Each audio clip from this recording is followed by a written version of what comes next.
یہ کہانی ہے ایک بادشاہ فیاض بابر کی، جو کہ ایک رات اپنے شاہی کمرے میں آرام کر رہا تھا کہ اچانک اسے ایک خواب آیا۔ خواب میں ایک چمکدار چاندی کا درخت جنگل کے بیچوں بیچ فضا میں معلق نظر آیا۔ نرم نیلی روشنی کمرے میں پھیل گئی اور ایک جادوئی کیفیت چھا گئی۔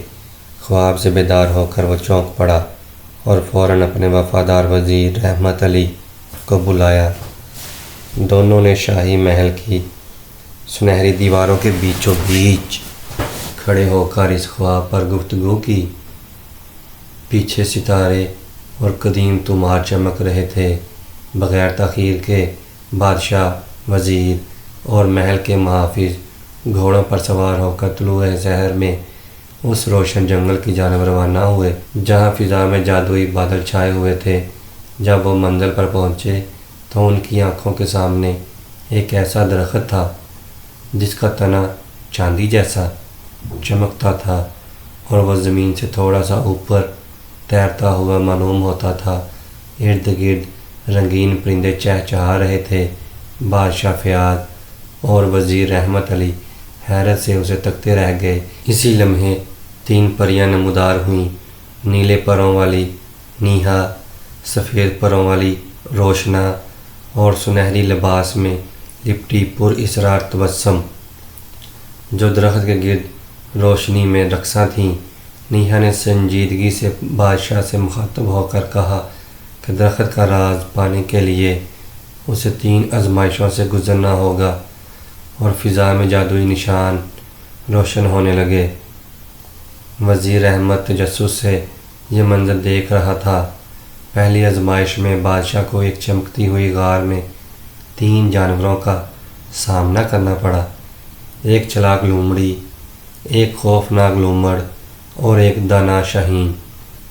تینوں دعویٰ کر رہے تھے کہ درخت کا راز ان کے پاس ہے۔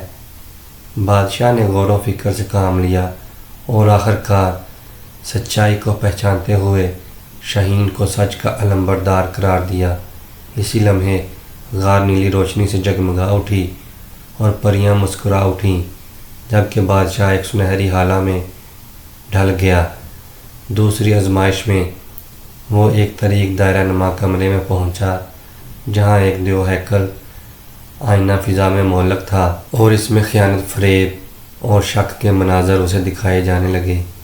خاص طور پر وزیر رحمت کی وفاداری پر سوالات پری تبسم نے ان خیالات کو تقویت دی، مگر بادشاہ نے حوصلے اور دعا سے کام لیا۔ آئینے کے دھوکے کو پہچانا اور اعتماد کی روشنی سے اسے توڑ دیا، اور روشنا نے فخر سے اسے دیکھا۔ تیسری اور آخری آزمائش میں بادشاہ کو اپنی سب سے قیمتی چیز قربان کرنا تھی۔ وہ ایک جادوئی طومار تھامے کھڑا ہوا جو اس کے ماضی کی جادوگری کی تعلیم کی یادگار تھی۔ اس نے سب کے سامنے اعتراف کیا کہ وہ کبھی جادوگر تھا، مگر اب خدمت اور رحم اس کا راستہ ہے۔ وزیر کی آنکھوں میں آنسو آ گئے اور پریاں حیرت میں ڈوب گئیں۔ درخت کی روشنی پہلے سے کئی گنا بڑھ گئی، اس کی جڑوں سے سنہری توانائی زمین میں پھیلنے لگی، اور اچانک درخت کے پیچھے ایک پر اسرار دروازہ نمودار ہوا۔ اس لمحے تبسم کی آنکھوں سے آنسو بہنے لگے اور وہ ایک چمکدار روشنی میں تبدیل ہو کر درخت میں جذب ہو گئی۔ یہ اس کی توبہ تھی۔ دروازہ کھل گیا اور کوہ کاف کے بلند و بالا پہاڑ نمایاں ہو گئے۔ سنہری راستہ اس کے بیچوں بیچ چمک رہا تھا۔ بادشاہ اور وزیر اس جادوئی سرزمین میں داخل ہوئے جہاں ہوا میں تیرتے ہوئے بلوریں، جزیرے، سنہرے محل اور چمکتا ہوا آسمان ان کا استقبال کر رہا تھا۔ وہاں ایک قدیم کتاب ہوا میں معلق نظر آئی جس پر لکھا تھا، جو جانی وہ خاموش رہے۔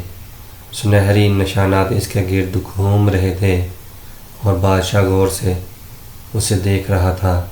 پھر اس نے نرمی سے کتاب بند کی اور اسے روشنی کے ایک چبوترے پر رکھ دیا، اور پریاں خاموش احترام میں دیکھتی رہیں۔